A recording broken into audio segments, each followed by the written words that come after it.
South African President Cyril Ramaphosa described his call with United States President Donald Trump as cordial. He spoke to Trump ahead of a meeting with Ukrainian leader Volodymyr Zelenskyy in Pretoria on Thursday. The call between myself and President Trump was long in the making, and I last spoke to President Trump in January as he was going to be inaugurated, when I congratulated him. President Trump and I also agreed to meet soon to address the various other matters regarding our relations between South Africa and the United States. The engagement follows months of tensions over South Africa's genocide case against Israel, a key U.S. ally. Unfounded claims of land grabs and human rights abuses against white Afrikaner farmers have also stirred controversy.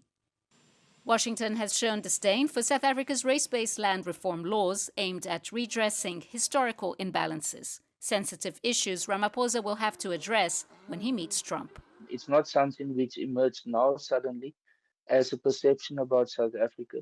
The conservative groups in South Africa did their homework for a long time about this and did try to influence key American persons. And it will take quite some time in order to counter that. Ramaphosa has appointed a special envoy and a ministerial committee to help ease tensions and focus on trade-related matters.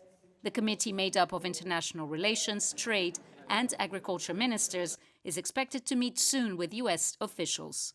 They are pushing to maintain preferential access to the world's biggest economy and to have proposed import tariffs dropped. But we're not pretending like these are not going to be difficult discussions. We appreciate, and as I think the rest of the world appreciates, that there are difficult discussions to be had with the U.S., and we're going to have to engage on that basis.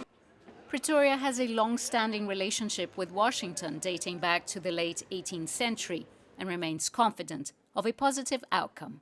Well, we've always been optimistic that ultimately the two heads of state will be able to engage. And we are optimistic that over time, through a process, the relations between South Africa and the United States will get back to what they were before. Details have been scant on when or where Ramaphosa and Trump will meet. South Africa will be eager to smooth over relations ahead of the G20 Leadership Summit in November, when the U.S. is set to take over the 2026 chairmanship. But so far, Trump has shown little interest in attending.